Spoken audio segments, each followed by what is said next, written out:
a seguir conversando sobre lo que se viene.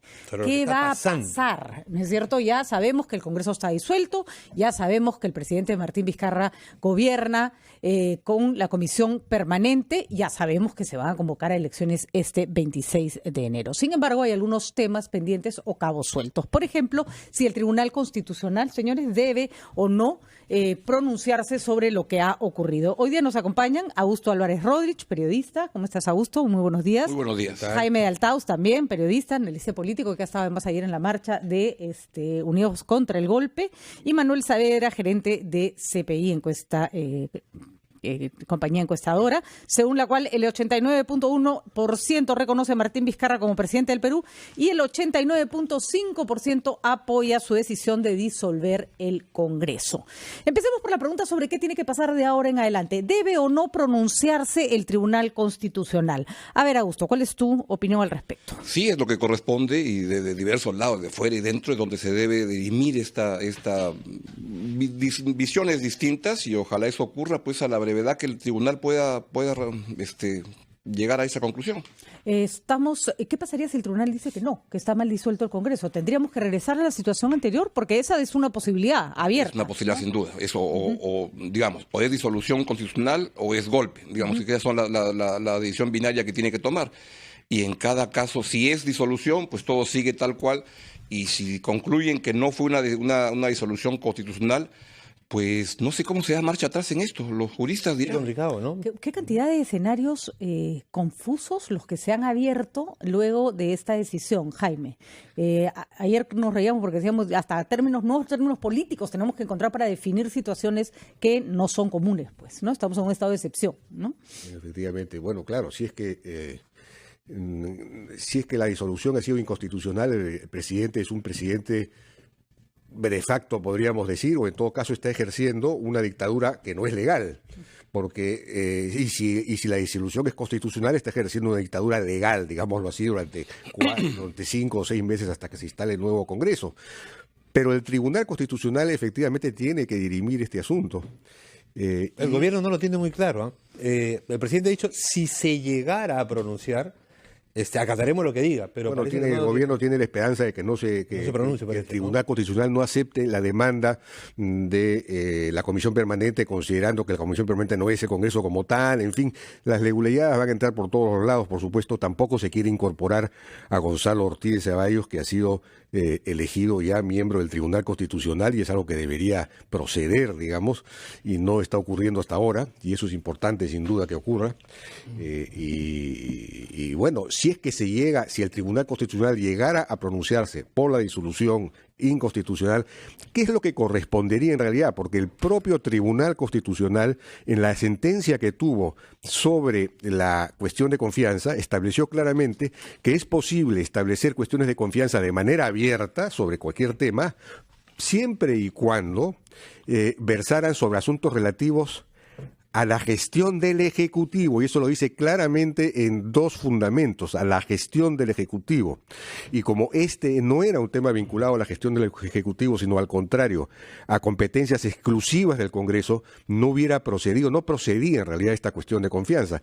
El Congreso, a mi juicio torpemente, no hizo lo que debió hacer, que fue admitir la discusión de la cuestión de confianza como primer término y declarar que es improcedente, porque no se puede presentar una cuestión de confianza sobre ese tema. Lo que sí es indiscutible también es que es popular, Manuel Saavedra, y hay una medición, el presidente ha saltado en su popularidad, según algunas encuestas, vamos a conocer la tuya ahora, de 40 a 75. Es popular disolver el Congreso, y también la disolución de ese Congreso pues alcanza ahora niveles de 90% ya. Sí, es correcto. Siempre el enfrentamiento que se ha dado entre el Ejecutivo y el Legislativo le ha dado buenos réditos a lo que es la gestión, a la aprobación a la gestión presidencial, ¿no? Sí. Cada vez que ha habido un enfrentamiento de ese tipo, ha habido una subida en lo que es aprobación.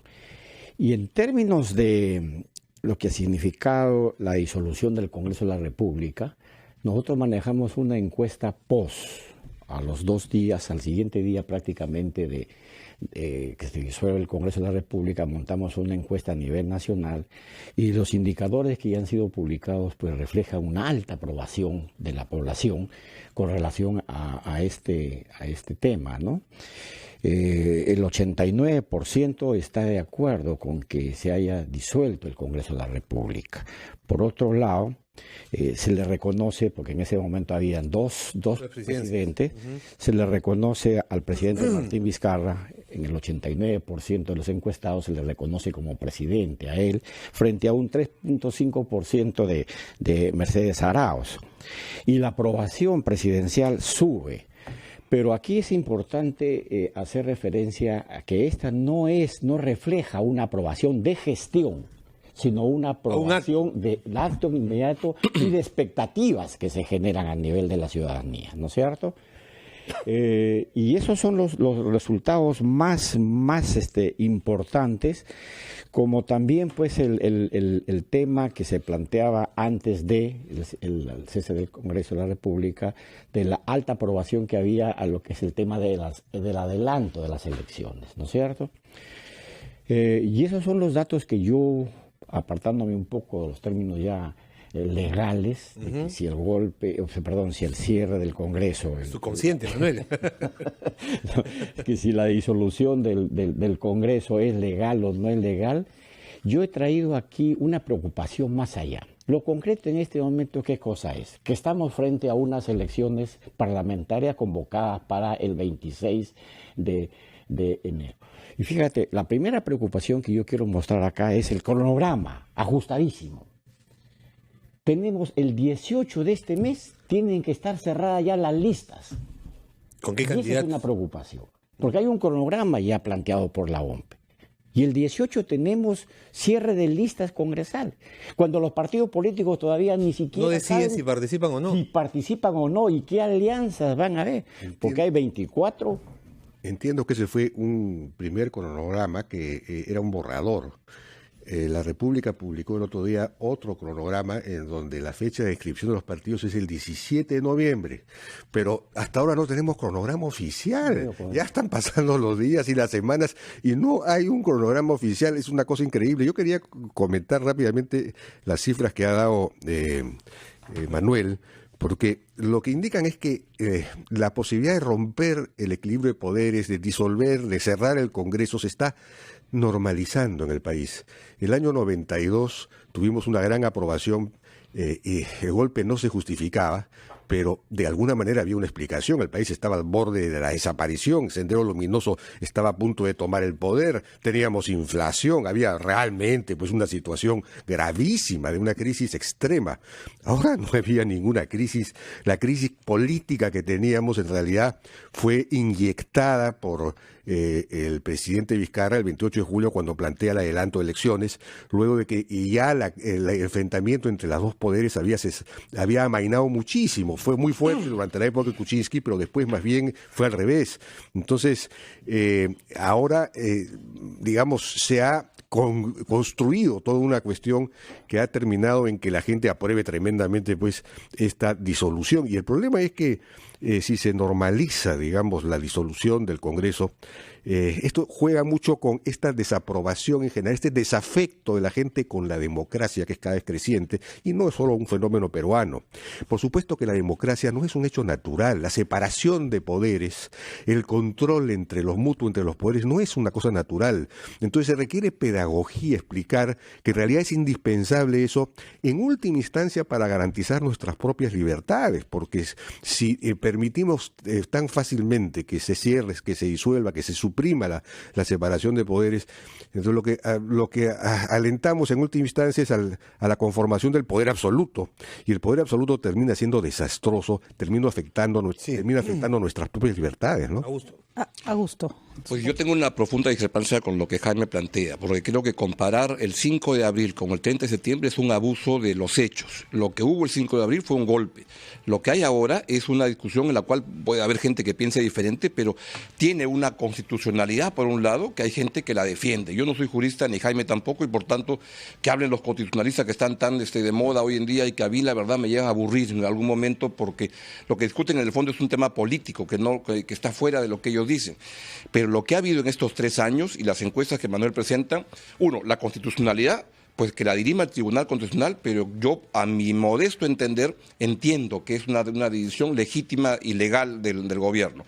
Y lo otro, lo que es el apoyo social, pues lo que ha habido es 3 años en los cuales los peruanos hemos sufrido un accionar mafioso, corrupto, de un fujiaprismo que se ha dedicado a blindar instituciones corruptas, blindar a corruptos y que ha querido obstaculizar a los gobiernos, el de Kuczynski, el de Vizcarra, para proteger sus prebendas, sus intereses. De eso la gente se hartó, de que del comienzo despidieran a un ministro como Jaime Saavedra, nos fuimos acostumbrando no a que la democracia, a romper el equilibrio de poderes, nos hartamos de una fuerza mayoritaria en el Congreso que de manera abusiva y absurda atacó las bases del sistema democrático institucional para proteger a mafias, ya desde tirarse abajo ministros buenos hasta proteger a mafiosos como Inostroza, como Chávarri y etcétera. Eso es lo que la gente se ha hartado y eso es lo que refleja las encuestas que Manuel refleja, y por tanto es lo que está pasando. Y yo lo que espero es que ahora entremos en una etapa de normalización, donde haya una elección, que entiendo que es una elección a trompicón, etcétera, y ojalá se hubiera llegado a un acuerdo político como el que era evidente que se estaba caminando, pero que fue petardeado por el lado más duro de Fuerza Popular, que es la señora Bartra, que es alguien, como que ya me explica alguna gente vinculado a ellos, que ha cobrado vida propia, de un muñeco que ha cobrado vida propia y que nadie la puede controlar. Que tiene agenda propia. Y con agenda propia, incluso con cosas que le pueden incomodar a Keiko Fujimori, a quien aparentemente esta solución de un adelanto pues le convenía evidentemente, con agenda propia y que además va vinculada a los intereses más conservadores, con los cuales te vi en la marcha ayer, lamentablemente, Jaime. Yo saludo que entres en la política activamente y me parece muy bien que gente lúcida y honesta como tú entre. Lo que sí lamento es las compañías que tenías ahí eran lo de con mis hijos no te metas, porque el otro era el hijo del pastor Rosas y acaba viendo una gente ahí, el abogado de Alan García. Entonces uno vuelve a ver los mismos intereses subalternos metidos en tratar de parar las cosas que ojalá lleguen a su curso normal, elección en enero, que se restituya un orden y que avancemos mejor para el progreso del país. Bueno, yo fui a una convocatoria ciudadana y me encontré ahí con un montón de gente, pero y fui porque es indispensable precisamente, y yo creo que llamar la atención acerca de que estas cosas no pueden ser normales ni se pueden aceptar tan fácilmente. El obstruccionismo fue muy fuerte, efectivamente, durante la época de Kuczynski, y eso no se puede negar. También, sin embargo, en esa misma época hubo acuerdos fundamentales, sobre todo en los temas económicos. No hubo obstruccionismo en los temas económicos, lo hubo en otros temas, en educación. ¿Cuántas leyes populistas tuvo que usted también en su momento? Leyes populistas, pero eso no era obstruccionismo al Ejecutivo, pero sí hubo obstruccionismo en el tema de educación, sobre todo, ¿no? Por de ahí la caída de Saavedra, que yo califiqué de barbarie política en ese momento. Y sigo pensando que fue una barbarie política. Pero a partir de marzo del 2018 las cosas cambian. Keiko Fujimori pasa a la cárcel, Fuerza Popular se divide, se reduce a 53, 54 y se divide internamente. Luego no hay ningún decreto legislativo ya digamos objetado. Y más bien Vizcarra es el que pasa la ofensiva reiteradamente con cuestiones de confianza, en algunos casos justificadas, pero lo que ya no se justificaba fue que el 28 de julio planteara el adelanto de elecciones, porque el propio, ya no solamente... Hay un consenso ahora entre varias fuerzas políticas de que esto no se justificaba, razonable. No se justificaba porque él ya había ganado todas las batallas, había conseguido las reformas políticas y judiciales, y Pedro Lechea el 27 de julio hace un discurso en el que enumera los problemas del país, las necesidades de reformas, y plantea un trabajo conjunto con el Ejecutivo para llevar adelante una agenda conjunta. Eso lo plantea el 27, y había todo un sector dentro de la propia Fuerza Popular que quería eso. Sin embargo, responde el presidente con un pedido de adelanto de elecciones que fue una nueva declaratoria de guerra que que empoderó, por supuesto, al ala dura de Fuerza Popular, que en ese momento ya tomó la vocería y tomó algunas comisiones, ¿no es cierto? Entonces ahí se instaló nuevamente una lucha gratuita, innecesaria. En la que creo, Jaime, vamos a ir a una pausa rapidita para seguir con el debate. Hay dos actores, que no podemos negar la presencia de dos actores. Lo que vimos los últimos días en el Congreso de la República era de una vocación suicida, realmente por poco, y no se pusieron un polo que dijeran ciérrennos, ¿no? Y eso también lo tenemos que considerar como una irresponsabilidad política, pero es también una opinión más en la mesa de las que estamos recogiendo. Vamos a rapidito una pausa y continuamos con el debate. 8:20.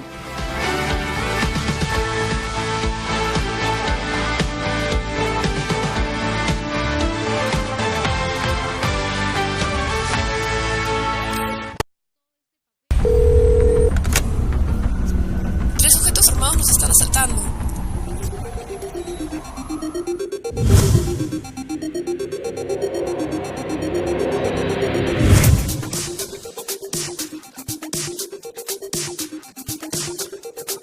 Cuando estés lejos de sentirte seguro, contacta al Rotafono, la línea de ayuda más efectiva. Llámanos al 438-8008. Contáctanos a nuestro WhatsApp 951-431-013 o encuéntranos en Facebook y Twitter usando el hashtag Rotafono.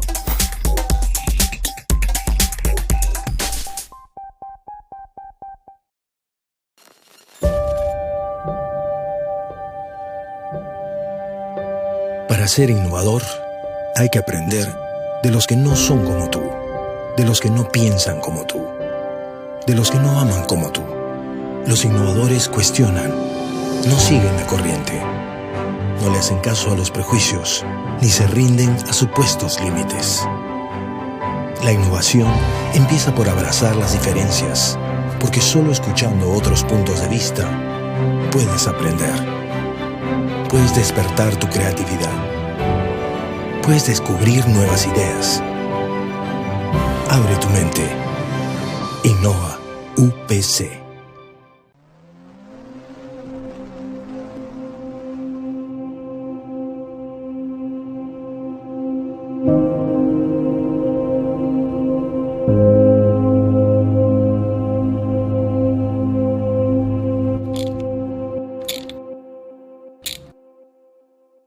¿Y ahora qué hago?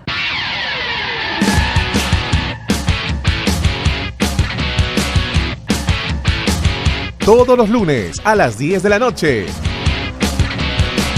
Al Volante por RPP TV. ¿Tener una sola red social? ¿Tener amigos iguales? ¿Escuchar un solo género en un solo idioma? Nah, no nos gusta una sola cosa. En Estudio 92, como tú, preferimos variedad. Porque a veces estás en modo chill y luego en modo juerga. Porque es más chévere escuchar música de todo el mundo. Y si es con gente buena vibra en conducción, mejor. Tenemos todo lo que te gusta y a tu manera, porque la diversión está en la mezcla. Estudio 92. Primeros en tu música.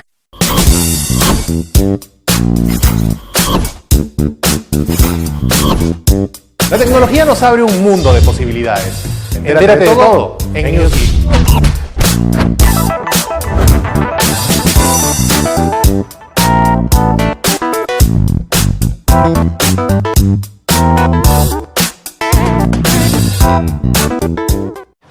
Todos los peruanos que tengan los apellidos que figuran en una lista de la Embajada de España accederán a la nacionalidad española inmediatamente. Hay mentiras disfrazadas de noticia. Fíjate en la información, pero también en quién te la da. Felizmente existe RPP. Confianza por todos los medios. ¿Cómo somos los peruanos? Amables. Somos peloteros, somos hinchas. ¿Juegas pelota? Emprendedores, pero a algunos se les pueden pegar las sábanas. ¡De buen diente! Pero nos interesa saber qué va a pasar de ahora en adelante. Jaime, tú decías, no hay un cronograma. Augusto, no solo no hay un cronograma, no sabemos quién puede postular y quién no. Y eso ya es grave y sería interesante que el Jurado Nacional de Elecciones se pronunciara de una vez antes de que empiecen a aparecer los nombres. El problema es que el Jurado Nacional de Elecciones, nos han dicho, se pronuncia cuando le hacen consultas porque es un jurado. Pero debería, en esta situación de crisis, tomar un papel distinto. Por eso, pues la agenda hoy día del país debe concentrarse rápidamente en establecer esa autopista que te permita tener claridad y que los partidos puedan tomar definiciones claras. Y eso es urgente que ocurra. Eso es uno. El otro es gobernar bien. Creo que ya se requiere que tomemos, que pare este conflicto y que se pueda apartar las cosas, porque en ese entorno de conflictividad permanente, Jaime hablaba de la declaratoria de guerra, yo creo que la declaratoria de guerra la planteó el Congreso permanentemente, y que tanto Kuczynski como Vizcarra en sus primeras fases querían tener un acuerdo con el Congreso de cualquier tipo y lo que recibían eran portazos. Eso se ha acabado y vamos a mirar hacia adelante. Y eso requiere ya se quedó sin enemigos el gobierno. Ya el Congreso está cerrado, se quedó sin enemigos. Que es un grave problema, porque pelear contra tu propia sombra, ahora, digamos, si lo quiero poner más grave aún, ahora ¿quién le va a echar la culpa al señor Vizcarra? Ahora tiene que mirar para adelante, tiene que establecer una agenda de gobierno clara, porque 20 meses de gobierno que tiene por delante es un montón de tiempo que debe aprovecharse para reactivar la economía, para mejorar la seguridad, para empujar reformas judiciales que están pendientes, la reforma política avanzar, y que ojalá que esto permita avanzar. Ahí me reclama su oportunidad. En el caso de la etapa de Vizcarra, quien declaró la guerra fue claramente Martín Vizcarra el 28 de julio de 2018, cuando plantea en el discurso presidencial que iba a proponer un referéndum para que los congresistas no fueran reelectos. Eso fue pues una declaratoria de guerra gratuita, porque hasta ese momento porque se habían salido los audios, y lo que se veía en la mayoría era que estaban blindando a los corruptos. Por eso fue que tuvo que mover eso. Es que no ocurre en un vacío. Los audios vinculaban sobre todo a los jueces de la Corte Superior del Callao. No habían ahí mayor cantidad en ese momento. ¿Perdón? No habían mayor cantidad. Escuchaba en los audios cómo hablaban con los señores Mulder, Becerril, y lo que demuestran los audios es que conectaban a narcos con jueces, a jueces con los que nombraban a jueces, ellos con los congresistas. Sobre todo eran los jueces. Por algo es que Keiko Fujimori revela lo que era un secreto hasta entonces, que se había reunido con Martín Vizcarra. Claro, había habido un intento de coordinación, pero Vizcarra fue convencido de que no debía coordinar con ella. Él recibe el asesoramiento de Maximiliano Ayar, argentino, que es argentino y por lo tanto no piensa en el Perú, sino en su cliente, que le recomienda que él tiene que estar... Gareca es argentino y no piensa en el Perú. No, a ver, bueno. O sea, ¿qué tiene que ver Jaime? Gareca hay que reconocer que te salió bueno el ejemplo, Augusto. Hay que reconocer. Gareca representa al Perú porque él está defendiendo, él es el director de la selección peruana. En cambio, Ayar no representa al Perú ni nada. Él tiene un cliente que es el señor Martín Vizcarra, a quien tiene que asesorar para que mantenga popularidad. El presidente no tiene derecho a ver a quién nombra. El concepto del posicionamiento permanente, que ese es el criterio clave que usa Maximiliano Ayar para mantener al presidente Vizcarra siempre en la punta de la popularidad. Entonces llega un momento en que le dice, tú tienes que identificarte en el posicionamiento, claro que lo ha conseguido, tienes que mantenerte siempre del lado de lo que el pueblo piensa. Y entonces, en este caso, ¿qué cosa quiere el pueblo? La disolución. No se puede disolver, pero por lo menos hagamos una disolución diferida. No se vuelven a reelegir estos congresistas. Entonces, esa fue pues una declaratoria de guerra. A partir de ahí, Vizcarra tuvo pisado al Congreso hasta el día 27, permanentemente. Pero el viernes anterior, el que estaba pisado era el señor Vizcarra, que estaba contra las cuerdas y grogui, y era el Congreso el que ya lo estaba, pero chancando, y es el señor Vizcarra. ¿Chancando? ¿Por qué chancando? Porque le habían archivado su propuesta de adelanto electoral. Le habían dicho cualquier cosa que mira la concepción va al tacho de la basura. Y entonces lo que Vizcarra, hasta el viernes previo, estaba con su cuestión de confianza y estaba siendo a punto de ser vacado. Y lo que saca es ya esta propuesta final, y lo que el Congreso es absurdamente, y por favor, Jaime, ahí por favor coincide conmigo en esto. Es absurdo que ahora a mí me parece tan extraño que el señor Olaechea y el fujimorismo le dice, oye, pero adelantemos elecciones. Y entonces el gobierno le dice, pero hermanito, si eso fue lo que te propuse la semana pasada y lo tiraste al tacho de la basura, ¿qué quieres? Entonces lo que debería decir es, controla a la señora Bartra, ordénense ustedes, porque esto ya parece un manicomio de cómo decide el Jorge Aprisno. A mí me sorprende que cuando que se considere un acto de hostilidad o de falta de democracia, archivar un proyecto proyecto, es algo completamente natural, sobre todo si ese proyecto, el de adelanto de elecciones, era anticonstitucional y era de efectos desastrosos para el país por una serie de razones que yo expliqué. Que Hoy en día hay coincidencia en que la mejor de las salidas era el adelanto electoral. Claro, luego de que tú disuelves el Congreso inconstitucionalmente frente a una disolución, frente a un golpe. Ante la imposibilidad de avanzar, déjame terminar. Vámonos todos, de una vez. No puedo hablar. Frente a un disolución inconstitucional del Congreso y frente a un golpe contra el Congreso, por supuesto que un adelanto es mucho mejor, todo es relativo, pero el adelanto era malo y tenía razón el Congreso en archivarlo. Entonces, reaccionar contra eso como si hubiera sido pues una ofensa, es decir, eso es no tener una noción de lo que es la democracia, por favor. ¿No era mucho más razonable someter a debate este tema en vez de archivarlo en la comisión? Ni siquiera llegó al Pleno. El debate se había dado durante 2 meses intensamente en la comisión y en la opinión pública. A mí me encanta escribir de los temas fundamentales, de la reforma de la salud, de la reforma laboral, de la reforma política, de los temas estructurales del país.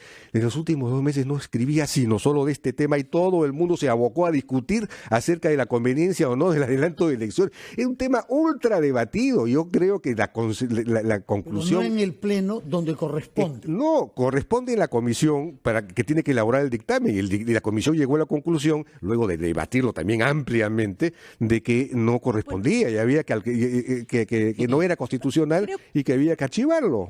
Lo que está claro es que tanto Jaime como Augusto representan en estos momentos 2 corrientes de opinión sobre lo que está pasando en el Perú. Así está. Hay gente que piensa, ¿no?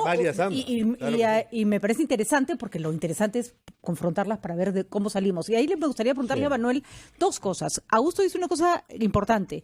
A Vizcarra se le acabaron las excusas y muchas de las cosas, y hay que reconocerlo, que no ha hecho en todo este tiempo no tienen nada que ver con el Congreso. Son deficiencias propias del Ejecutivo. ¿Cuánto le puede durar dado que ya no tiene además al monstruo al frente, por decirlo, por favor, metafóricamente, que nadie se ofenda, cuánto le puede durar esta popularidad? Uno es popular en la medida en que ataca a alguien que resulta impopular también, ¿no? La piñata. Yo quiero ir en mi análisis por ese lado. Para mí hay 2 situaciones ya concretas en este momento. Y sobre las situaciones concretas es lo que a mí me interesaría hacer mi análisis. Primero, una pasada, que es cómo se han dado la situación actual, por qué hemos llegado a esta situación actual, a consecuencia de qué. Y es básicamente el Congreso de la República, un Congreso ineficiente, un Congreso donde con un alto nivel de corrupción, prepotencia tremenda y poca representatividad de la población, de la ciudadanía en ese Congreso de la República. Esto genera toda esa imagen negativa del Congreso y estamos frente a un Congreso que tenía una trayectoria de un 7, 8, 9%, máximo 10% de aprobación.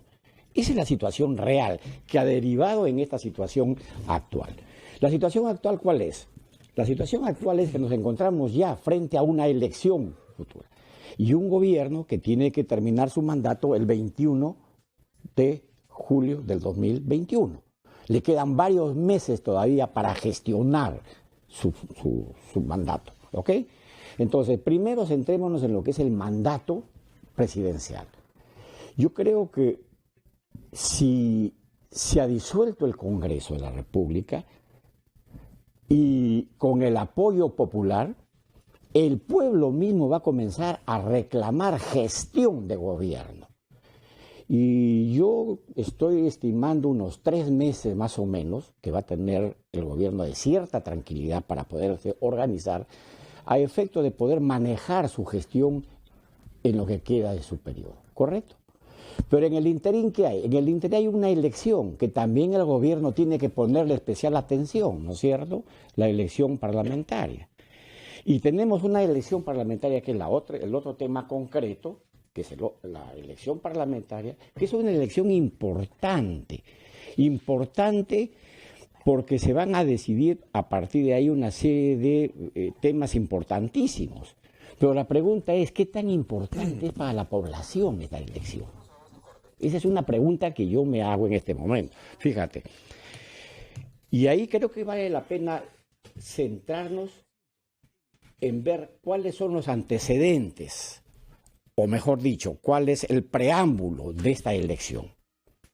Entramos a esta elección con una población totalmente decepcionada de su clase política, ¿no? De lo que es el Congreso de la República y la clase política. Entramos a una elección con 24 partidos políticos, muchos de los cuales no tienen capacidad en este momento de afrontar una elección inmediata. Entramos a una elección con un cronograma tremendamente ajustado, a tal punto que sale a la luz que no hay un cronograma todavía establecido, definido. Yo me estoy rigiendo por el único cronograma que lo encontramos en las redes sociales y que ha salido publicado en algunos medios de comunicación, ¿no es cierto? Ahora, en ese contexto, Manuel, me gustaría, es verdad, se llega a una etapa de crisis seria a esta elección de enero. Pero toda crisis, usemos la frase manía, es una oportunidad. Y sí sería interesante, lo que no puede pasar es que salga un congreso de cualquier manera. Y hay ciertos indicios de que personas que no estarían dispuestas a entrar en política en circunstancias normales, sí les gustaría entrar este periodo corto un poco para, cambiar la cara a los congresos habituales, y eso podría subirle un poco la valla a la calidad de los congresistas. Es una posibilidad que ojalá se dé, que se dé a partir de esa elección parlamentaria, se dé una renovación, que es esa renovación que la población está pidiendo a gritos. Pero las circunstancias no sé hasta qué punto puedan ayudar a que se dé bien esta renovación. Porque el hecho de estar frente a una situación de descrédito del del Congreso y un descrédito de la población en términos de los partidos políticos y en función al tiempo de permanencia de este nuevo Congreso de la República, hay muchos personajes importantes que podría postular a esas elecciones, que están pensando hasta qué punto conviene entrar a una elección en este periodo o guardarse para la siguiente. Es que probablemente podría jalarse a cierto perfil que normalmente no postularía al Congreso. Augusto, que por ejemplo, para cerrar, sería estupendo que entre en la política. Por ejemplo, ¿no? Por poner un ejemplo. Y Augusto Álvarez, no, bueno, después de los incentivos que ha mencionado. Que tienen los congresistas. Ahora, pero sí me gustaría, para cerrar el debate, señores, que me ayuden a cerrar con eso. ¿Qué debería pasar? ¿Qué esfuerzo se debería hacer para este Congreso que puede durar 1 año y medio? Pero yo creo que es clave en términos simbólicos lo que viene. Porque si viene algo peor, ya cerramos la... Yo creo que el riesgo pues es muy grande porque de la misma manera y aún peor, como el adelanto de elecciones iba a producir un Congreso de pésima calidad porque no había tiempo para seleccionar a buenos congresistas, ahora el tiempo es aún mucho menor, es decir, no hay manera de filtrar, por ejemplo, los candidatos, de saber si efectivamente tienen o no tienen un pasado o que los comprometa o no. Entonces esto va a ser una apuesta generalizada y vamos a tener no sé cuántos partidos, son los 24 tienen que participar porque si no pierden la inscripción, ¿no es cierto? Hay algunos nuevos que se podrían inscribir porque hay una nueva ley de inscripción que facilita la inscripción, que dicho sea paso, no sé si creo que no está reglamentada todavía, o sea que si yo quiero inscribir mi partido en este momento, digamos alguien quiere inscribir su partido, no lo puede hacer con las nuevas reglas todavía, pero podría hacerlo si sale esto rápidamente. El asunto es claro, como tú dices, como es una elección es un congreso de solo 1 año y pico, entonces de repente algunas personas que normalmente no entrarían en la política quisieran entrar precisamente porque este puede ser un congreso clave, en el sentido de que si las izquierdas terminan ganando, por ejemplo, entonces podrían terminar cambiando el capítulo económico, que es lo que sí ha funcionado, una de las pocas cosas que ha funcionado en el Perú para salir de la pobreza, para crecer, en fin, eso sería pues catastrófico como resultado final de todos estos temas. Entonces, claro, hay una cierta preocupación y una cierta urgencia que personas de nivel ingresen, pero a su vez solo van a ingresar los partidos que alcancen el 5% de los votos y 5 congresistas. Entonces, de los 24 van a quedar pocos. Entonces, hay que ver dónde se ubican también estas personas que quisieran participar, que no pertenecen a ningún partido. En fin, es interesante el tema. Debe haber también canteras jóvenes de chicos que normalmente tienen una cúpula muy fuerte que no los deja participar. Augusto, rapidito para cerrar. Yo diría que la pregunta que planteas es clave, que este parlamento tendría que ser un buen parlamento, y la respuesta creo que es, no sé, como diría Bob Dylan, the answer, my friend, is blowing in the wind. Está ahí la respuesta está flotando en el aire, es que los partidos deben tener la responsabilidad de presentar una buena representación parlamentaria, porque además uno va a ser su cartel para la próxima elección. Si es que un partido te presenta otra vez a gente como Karina Beteta, como Becerril, como no sé, Tamara Limborgo, pues no, la gente va a decir otra vez eso. Si el fugaprismo presenta, no sé, a Jaime Altao, va a decir, mira, están presentando a gente interesante en la política. O Álvaro Rodríguez. Álvaro Rodríguez sería buenísimo. Álvaro Rodríguez podría postular con Nuevo Perú, por ejemplo. ¿Por qué no postula por Nuevo Perú? Los liberales. Claro, podría postular por Nuevo Perú. Álvaro Rodríguez, ¿qué le parece? Bueno, pero creo que es interesante. La verdad, trabajo en periodismo y no me voy a mover de eso. Yo tampoco. Ni voy a marchas. Pero está ahí, es que tengamos una representación, que la gente diga, mira, el partido tal ha mandado una buena representación y se distingue del otro que ha mandado la misma vaina siempre. Muy bien, porque si este Congreso que viene resulta peor que el anterior, la gente no va a querer Congreso nunca más. Ese va a ser el resultado. Nunca más nadie va a querer un Congreso de la República y eso no lo podemos permitir. Muchísimas gracias, señores. Muy interesante, ¿no? Ha sido, creo que una mesa bastante representativa de lo que está pasando. Gracias a los tres. Gracias, Jaime, Augusto, Manuel.